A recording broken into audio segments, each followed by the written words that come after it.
Salut, bienvenue à notre émission Au pied du maître. Au pied du maître, c'est cette émission dans laquelle nous nous inspirons des personnages bibliques pour comprendre comment est-ce que Dieu attend que nous vivions sur cette terre. Comment est-ce que nous pouvons réellement faire de notre façon de vivre un don à Dieu et un don qui lui est agréable. Aujourd'hui, nous continuons à étudier l'histoire de la reine Esther et pour te servir, je suis Myriam Tapso, ta motivatrice spirituelle.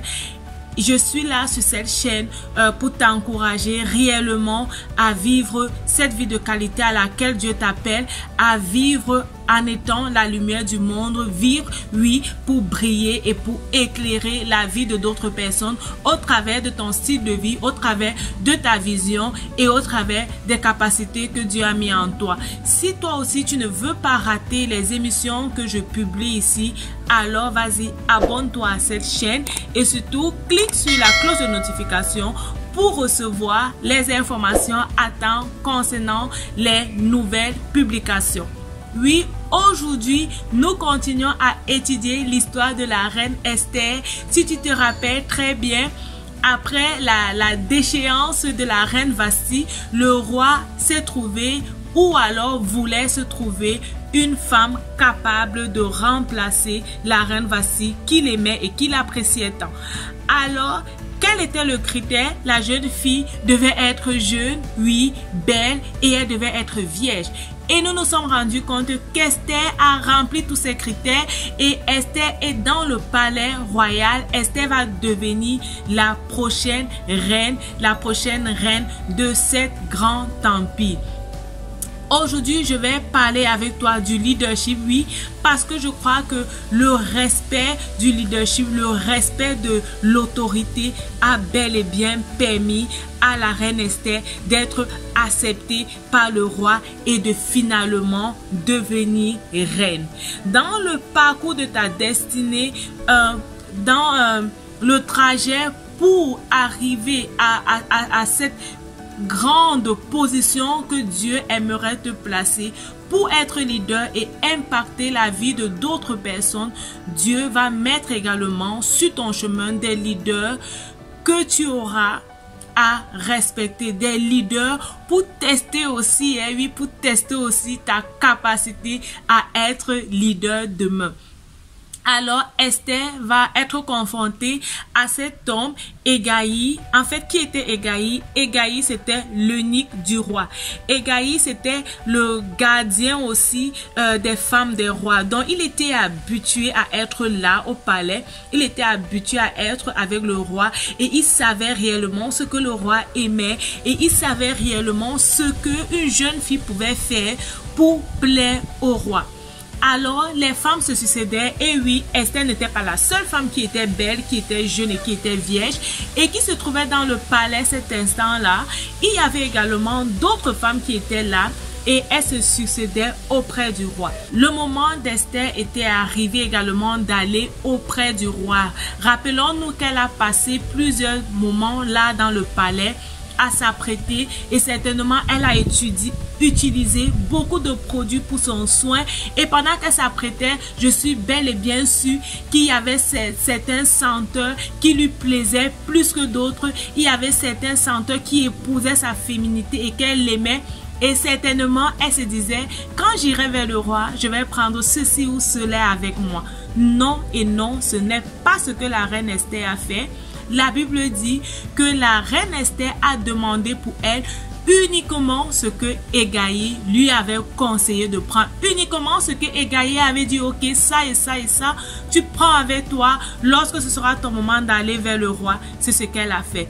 Elle a laissé de côté ses goûts, elle a laissé de côté ses passions, elle a laissé de côté ses attentes et ses petites choses qu'elle avait préparées. Si tu es une femme mariée, certainement, pour ton mariage, et si tu es africaine et ou camerounaise, tu as eu à faire ta valise et généralement dans la valise aussi, on met les petites choses qu'on aimerait avoir ou bien lorsque tu allais à ta lune de miel, tu as certainement pris aussi des petits trucs avec toi que tu voulais bien avoir ce jour. Esther également, elle avait certainement des choses qu'elle voulait bien avoir avec elle, mais non et non, elle a respecté l'autorité qui était en face d'elle. Elle a respecté ce Hégaï qui était déjà dans le palais royal et qui voyait davantage les femmes se succéder auprès du roi. Et la Bible dit que le roi l'a aimée. Le roi l'a aimée et le roi l'a prise pour femme. Lorsque le roi n'acceptait pas une femme, elle devait maintenant être considérée comme une concubine. Mais non, le roi a accepté Esther et il l'a prise effectivement comme sa femme dans le palais royal.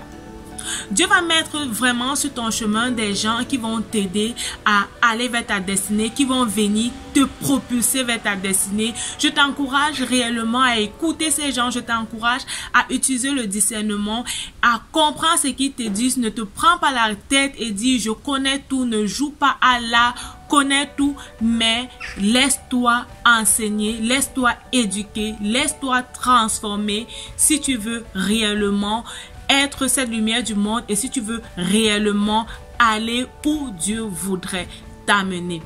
La deuxième personne à qui Esther a manifesté son respect, même étant reine, c'est Mardochée. Mardochée, c'est sa parenté, c'est celui-là qui l'a éduqué, qui s'est occupé d'elle après le décès de ses parents. Et qu'est-ce que la Bible te dit? Bien qu'étant reine, Esther a continué à respecter Mardochée comme lorsqu'elle était sous sa tutelle. Donc, elle a continué à respecter et à honorer Mardochée comme son tuteur, comme lorsqu'elle était chez Mardochée.